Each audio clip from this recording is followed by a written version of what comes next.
Okay. Thank you. I'd like to thank Abby, my videographer, and I'd like to start. Okay. Afternoon. I just wanted to tell you all thank you for coming to listen to my speech. I am currently enrolled in Park University. My class I'm currently taking is Introduction to Human Communications. It's part of a prerequisite to get my CCAF, which is part of a military degree.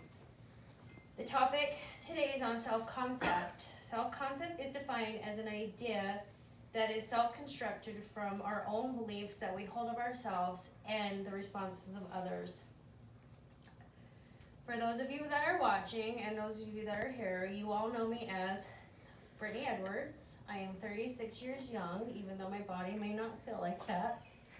I am a mother, a wife, a sports-loving fanatic, and I am a U.S. Air Force military member. When talking about self-concept, most of us have many different ideas of who we are. We categorize ourselves in different aspects and areas of our lives. When I sat down to write this speech, I had all these ideas of what I could write about here and here and here. And after posting the first part of my speech online in peer review and giving it some good consideration, I decided to narrow it down to one aspect of my life that has molded me to the person that I am today. That is the military.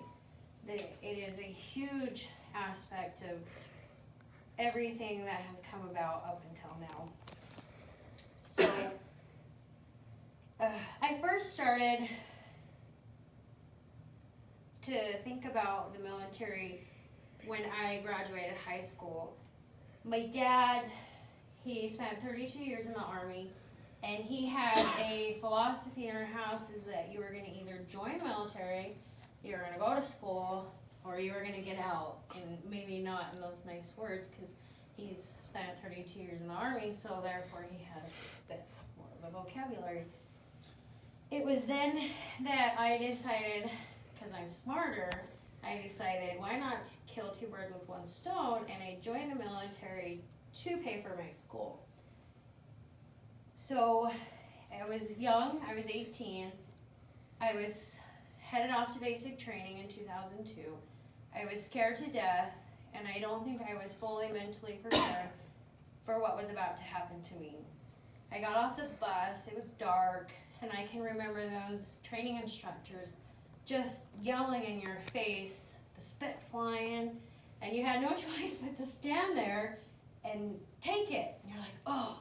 And I thought to myself, what have I gotten myself into? This is insane.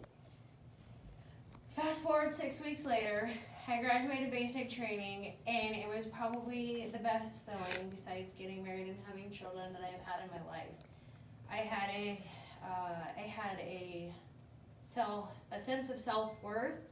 I felt pride for my country and many more. I moved on to go to tech school, where I learned a trade, and then I came home because I was guard, so we are state-based, where we protect our state and our country as well.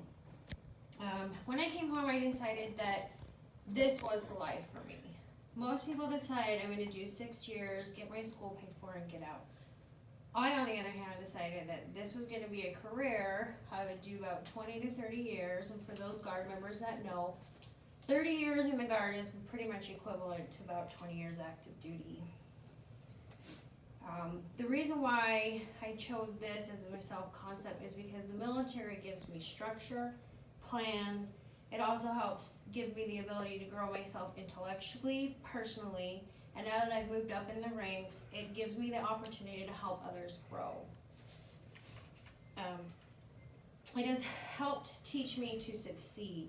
It has given me the tools to navigate life. It gives me structure, and it also helps teach my family structure, which they don't always agree with. Yes.